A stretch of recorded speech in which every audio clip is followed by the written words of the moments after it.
Сәлеметсіздер ме оқушылар? 8-ші сыныпқа арналған сабақ. Сабақтың тақырыбы: футбол ойыны кезіндегі шабуылдау әдістері. Сабақтың мақсаты: футболдағы ең негізгі әдісті үйрету және шеберлікті шыңдау. Өз алдына шұғылдануға қажеттілігі мен қабілеттілігін арттыру.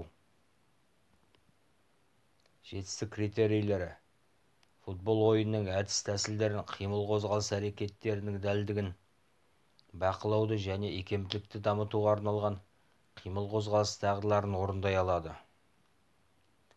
Сабақтар мен жарыстар кезіндегі қауіпсіздік талаптары: төмендегі қауіпсіздік ережелерімен мұқият оқып танысып, үй жағдайда да жаттығулар орындаған кезде қатаң сақтау керектігін ескертемін. Сабақтағы жоспарлаған іс-әрекет сабақ барысы: доппен бір орында орындалатын жаттығулар легін, алаңда жай жүру және жүгіру мен доппен орындалатын жаттығуларда негізгі жаттығу орындау алды міндетті түрде орындап қыздырынып алу қажет. Алаңда қозғалу техникасы: ойыншының тұру қалпы, футболшы қалпында қозғалу, бір бүйірмен аяқты тіркестіре қозғалу, алға және арқамен жүгіру, жылдамдықты және бағытты өзгертіп жүгіру. Допты аяқпен соғу: қозғалып келе жатқан допты аяқтың ішкі жағымен және үстердің ортаңғы бөлігімен соғу, қорғаушы қарсылығымен және қорғаушының қарсылығынсыз. Доппен қозғалу: тура бағыт бойынша бағытты және жылдамдықты өзгертіп доппен қозғалу, орташа қарқында тура бағытпен және доға бойынша доппен қозғалу, қорғаушы қарсылық көрсеткен және көрсетпеген кезде доппен қозғалу. Қақпашының ойыны: қақпашының ойын техникасы, қақпашының тактикалық әрекеттері. Осы баяндалған жаттығуларды орындау бағыттарын төмендегіше суреттен қарап орындауларыңызға шақырамын.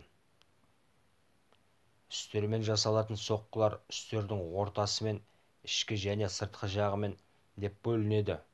Олардың барлығы түрлі қашықтыққа пас беру үшін, сондай-ақ қақпаға соққы жасау үшін қолданылады. Таянып тұрып маңдаймен соғу тәсілі аяқ-иық мөлшерінде, бір аяқ сәл алдында болған қалыпта орындалады. Ойыншының кеудесі соққы жасардан бұрын артқа шалқайтылады. Аяқ тізеден және тіл-ерсек буынының бүгіледі. Арқа бұлшық еттері қатайтылады.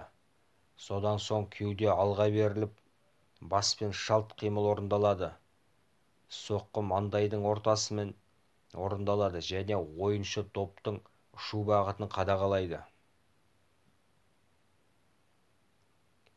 Осы сабақ бағытында барысында қамтылған тақырыптарды қамтитын төмендегі бейнероликті тамашалаймыз.